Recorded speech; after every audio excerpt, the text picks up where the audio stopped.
Bonjour à tous, on se retrouve pour une nouvelle vidéo sur la chaîne, une vidéo un peu spéciale, hein. Ça fait très longtemps que je n'ai pas fait, enfin très longtemps, ça fait quelques mois que je n'ai pas fait de vidéo sur cette chaîne, à part une vidéo où avec un ami on a décidé de vous proposer un podcast cinéma sur la première, donc du coup le premier podcast c'est sur le thème de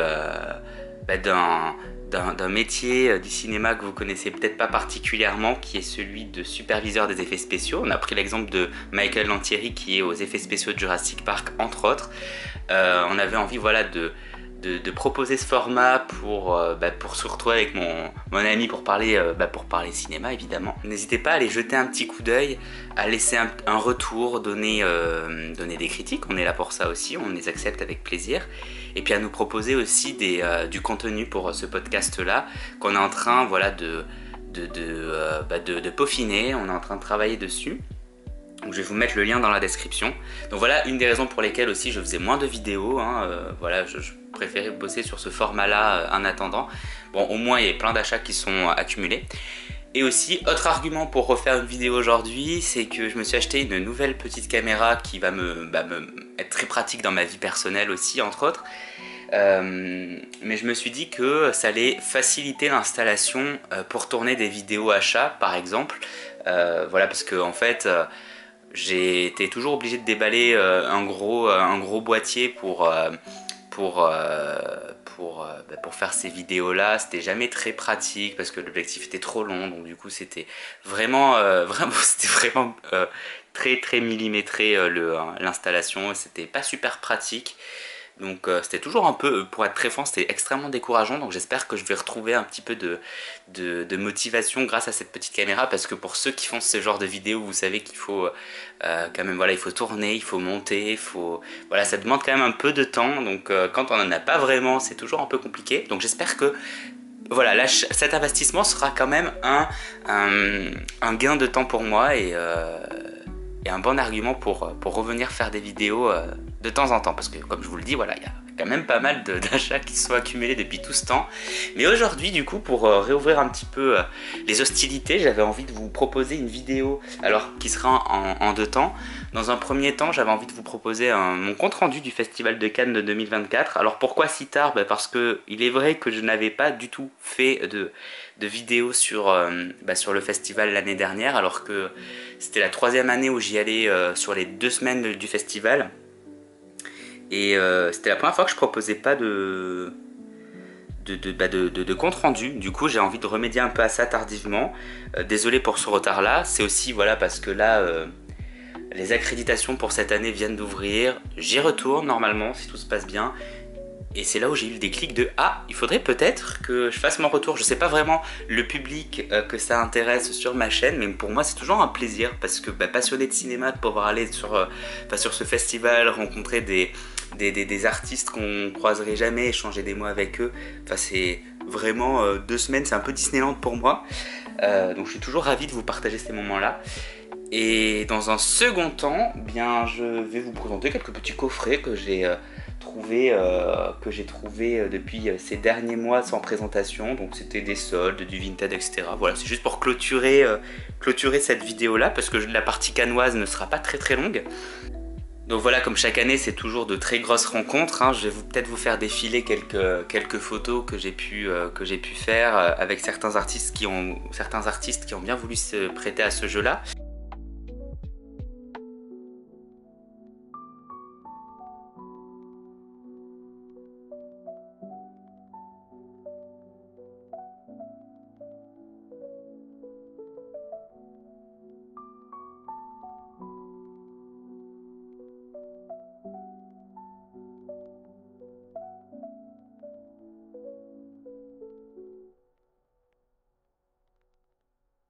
Et aussi très rapidement, vous présenter le top de mes films, allez on va dire un top 3, même si c'est très compliqué, des films coup de cœur du Festival de Cannes 2024. Alors maintenant ils sont tous sortis au cinéma, donc je ne peux plus vous les vendre pour aller faire des entrées, c'est trop tard, j'ai mal fait mon job. Mais du coup, les coups de cœur que j'ai eus au Festival de Cannes, vous les avez peut-être pas encore vus, peut-être que vous les avez vus. En tout cas, si vous les avez pas vus, mettez-les dans votre watchlist. Donc il y a L'amour ouf, que j'ai trouvé super, donc de Gilles Lellouche. Ensuite, en top... En fait, non, il n'y a pas de top 1, top 2, top 3, c'est un top 3. Je peux pas les classer parce que justement ensuite, il y a The Substance de Coralie Farja. Je suis tellement content du succès qu'il a rencontré. Un petit succès en France, mais un succès quand même. Parce que voilà, un cinéma de genre français, enfin produit aux États-Unis, mais quand même français, enfin une réalisatrice française qui se démarque autant, bah, ça fait tellement plaisir, surtout que c'est un film extrêmement de qualité. Et ensuite, bien évidemment, alors le très polémique actuel, Emilia Pérez, donc une comédie musicale sur un chef de cartel qui veut devenir une femme. Donc un sujet extrêmement bien traité, je trouve. C'est très original pour le coup. Et ça m'a vraiment marqué. Donc voilà, en top 3 du Festival de Cannes. Mais bien évidemment, je le répète dans le désordre, parce qu'ils sont tous top 1 au final. Mais voilà. Donc maintenant qu'on a fait un point sur les rencontres et sur ce top 3 du festival, pour aller dans le vif du sujet, je vais vous présenter des petits Blu-ray que j'ai fait signer. Voilà, comme ça permettra d'évoquer certaines rencontres également. Parce que voilà, la petite anecdote, c'est que à chaque fois, voilà, le fait d'avoir une collection, je repars un petit peu avec mes Blu-ray. Je repars un peu avec, dès que je vois les annonces du Festival de Cannes, je prépare quelques jaquettes que je mets, que j'embarque avec moi au festival pour essayer de les faire signer. Parce que ça fait toujours de beaux souvenirs et ça fait toujours de belles pièces dans la collection. Donc le premier, je vous l'avais présenté dans dans ma précédente vidéo, sans forcément l'évoquer, je pense. Il s'agit du Blu-ray de Yannick de Quentin Dupieux, donc signé par Quentin Dupieux et Raphaël Quenard. Donc Raphaël Quenard, c'est un peu la révélation française en ce moment dans le cinéma. Donc j'étais très heureux de le rencontrer parce que c'est un acteur que j'apprécie beaucoup. Alors je sais que il endort un peu pas mal de gens dans les interviews, mais moi je le trouve fascinant. Donc voilà, une très belle pièce pour moi. Ensuite, je parlais de Coralie Farja. Eh bien, alors avant de réaliser The Substance, elle avait fait un revenge movie très bien, enfin vraiment très bien, que peut-être certains d'entre vous connaissent, donc qui s'appelle Revenge. Voilà, donc très heureux de lui avoir fait signer. Voilà, elle s'attendait pas forcément à voir des gens qui venaient pour elle, et beaucoup de gens qui venaient rencontrer Demi Moore, mais c'est vrai que voilà, de voir quand elle a vu que moi j'étais là en mode j'ai quelque chose à vous faire signer, elle était très contente. Donc c'était super, ça a engagé un petit peu les signatures pour elle, parce qu'elle elle a quand même beaucoup de mérite, cette réalisatrice, même si Demi Moore aussi évidemment, mais donc voilà, Revenge. En tant que fan de Tarantino, j'ai pu enfin rencontrer Uma Thurman, donc très heureux de lui avoir fait signer un Kill Bill. Évidemment, je suis pas original, tout le monde lui fait signer soit un Pulp Fiction ou un Kill Bill, très souvent. Donc ça, c'est une très belle pièce pour moi, enfin très heureux. Alors, ça se voit pas beaucoup, mais bon, Francis Ford Coppola venait présenter son Megalopolis à Cannes. Alors, je n'ai pas pu lui faire signer Dracula, mais en tout cas, son interprète Gary Oldman a laissé un petit souvenir dessus. Gary Oldman qui est adorable, vraiment. Très heureux d'avoir rencontré cet acteur qui, je pense, a marqué plein de générations. Alors, une certaine génération dans Léon et une autre génération en tant que Sirius Black dans Harry Potter. Mais évidemment, plein d'autres rôles emblématiques, dont Dracula. Alors ensuite, j'ai pu faire signer Monsieur Vincent Cassel sur le Blu-ray 4K du Pacte des Loups, qui est un film que j'adore particulièrement. Donc Christophe Gans qui va être de retour normalement cette année à la réalisation de la suite, je crois, c'est pas un reboot mais de la suite de Silent Hill, donc de son film qu'il avait réalisé, le premier, pas le deuxième. J'ai très hâte de voir Silent Hill. Ça permet de parler de d'autres projets cinéma en même temps, c'est génial. Ensuite, Juan Antonio Bayona, vraiment une très belle rencontre, un très bon souvenir. Vraiment, il fait partie des réalisateurs les plus gentils que j'ai rencontrés. Voilà, donc il a réalisé The Impossible. Dernièrement, il a fait le Jurassic World 2. Évidemment, très connu pour l'Orphelinat. Il était au jury du festival cette année, donc j'ai pu le croiser et très heureux d'avoir cette pièce aussi dans la collection. Autre membre du jury cette année, Nadine Labaki.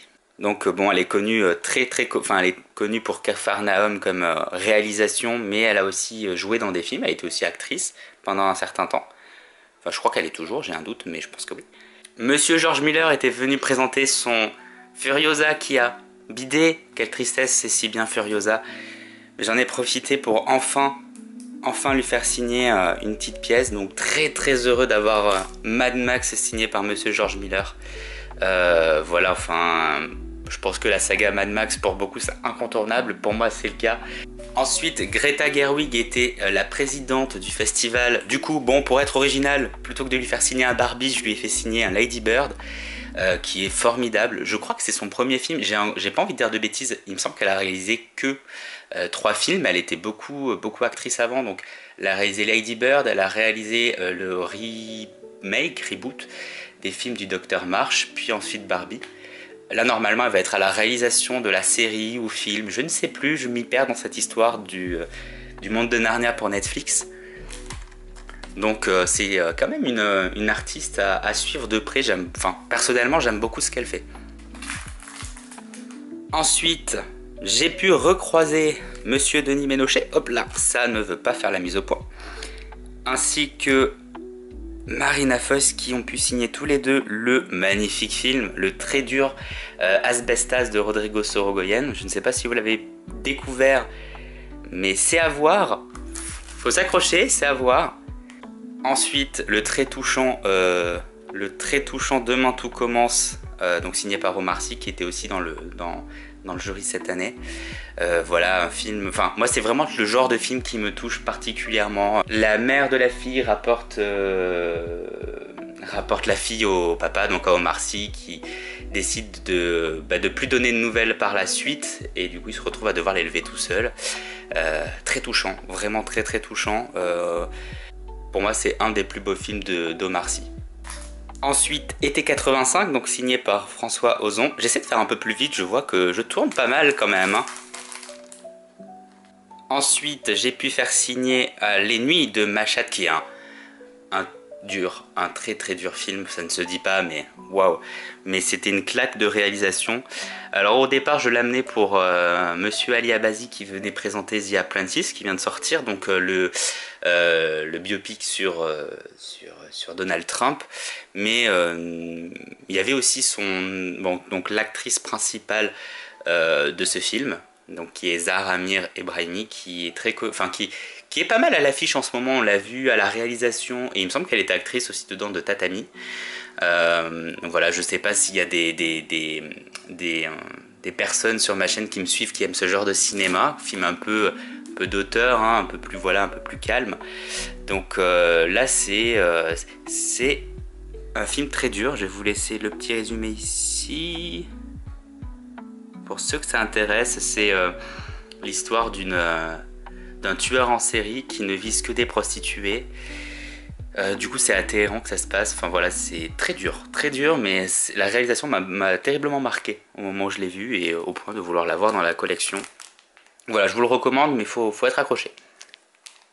Et dernier film à vous présenter, signé au Festival de Cannes, un très grand réalisateur,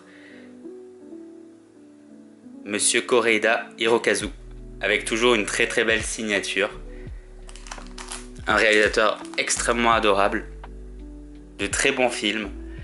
Les Bonnes Étoiles pour moi fait partie d'ailleurs de ces films, de ces films qui me plaisent le plus. Donc il en a fait plein, il a fait Une affaire de famille, dernièrement il a fait Monster, en français c'est L'Innocence. Voilà, il a une très très grande filmographie. Je vous recommande quand même de vous y intéresser si jamais vous connaissez pas trop.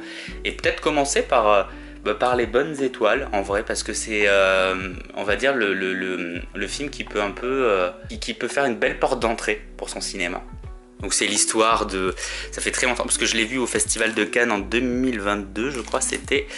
de mémoire, donc pour une nuit pluvieuse, une jeune femme abandonne son bébé. Il est récupéré illégalement par 2 hommes bien décidés à lui trouver une nouvelle famille. Lors d'un périple insolite et inattendu à travers le pays, le destin de ceux qui rencontreront cet enfant sera profondément changé. C'est très touchant, très drôle. Voilà, j'ai préféré vous lire le résumé parce que sinon je vais dire des bêtises. Je savais qu'il y avait une histoire de bébé abandonné, mais les détails je ne les avais plus. Donc comme je vous l'ai dit, voilà, très belle porte d'entrée au cinéma de Monsieur Koreeda. Donc on a terminé toute la section Festival de Cannes. Voilà, donc pour ceux qui ont tout suivi, merci beaucoup, c'est très gentil. Voilà, parce que c'est, comme je vous dis, je sais que peut-être il y a certaines personnes qui ne sont pas vraiment là pour ça, mais pour moi c'est toujours un plaisir de faire ce compte rendu. Je pense que cette année, alors parce que j'ai deux comptes Instagram, j'ai mon compte photographe et j'ai mon compte cinéma. Et je mets toujours mon périple en direct du Festival de Cannes sur mon compte photo. Donc du coup j'essaierai de penser à vous sur le compte cinéma pour vous mettre des stories du festival en direct. Alors n'hésitez pas à me dire évidemment si ça vous intéresse, parce que si ça vous intéresse pas, eh bien je continuerai juste à les laisser sur mon compte photographe. Mais voilà, enfin... Voilà, n'hésitez pas à me dire votre engouement pour le Festival de Cannes. Je sais que ça touche pas tout le monde, hein, mais voilà. Bref, parenthèse cannoise fermée et très contente de l'avoir enfin faite. Quelques achats, je vais essayer de vous les faire très rapidement pour pas vous prendre plus de temps. Mais donc j'avais envie de vous présenter des coffrets, juste des coffrets de Blu-ray. Donc des coffrets qui réunissent soit des séries, soit des films. Le premier, on va y aller rapidement.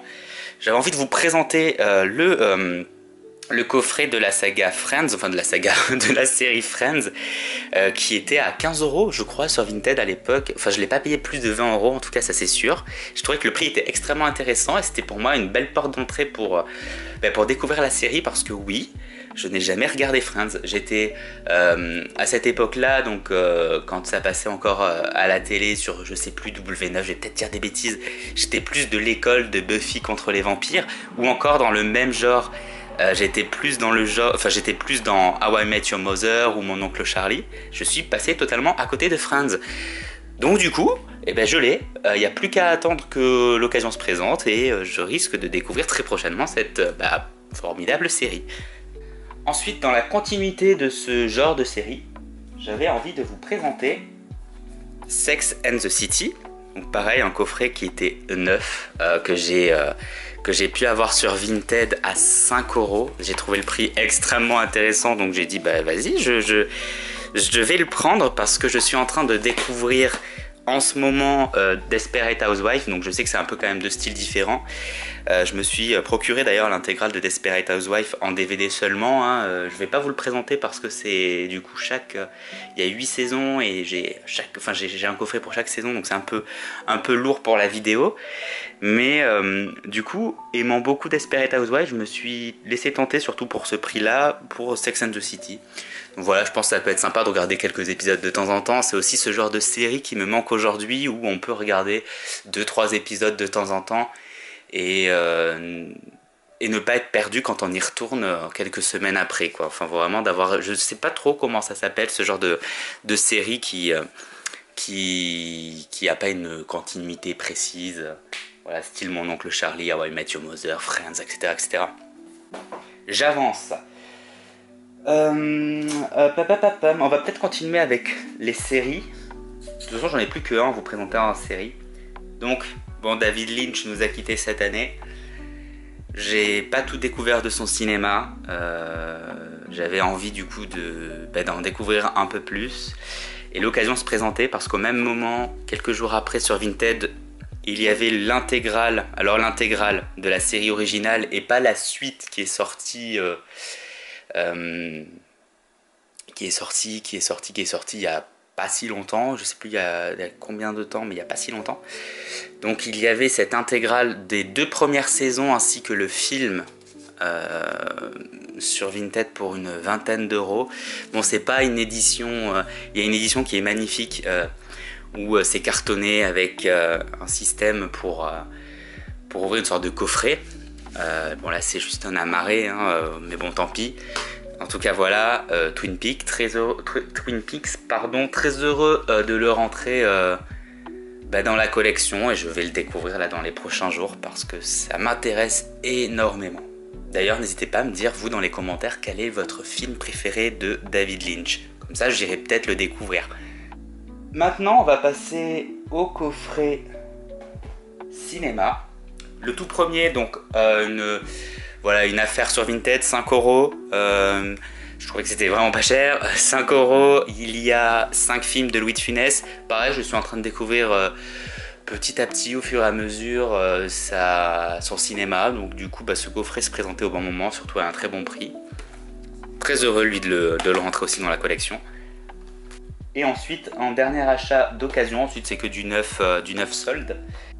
Donc la collection Godard qui était à 14,99 €, c'était un Easy Cash, je crois, ou un Cash Express qu'il avait vendu sur Vinted à ce prix-là. Du coup, à ce prix-là, on achète. C'est un coffret quand même qui vaut beaucoup plus. C'est d'autant plus que j'ai envie de découvrir pas mal de cinéma des années 60, 70, 80, 90, enfin vraiment toute cette période-là, avec des réalisateurs qui ont été très populaires.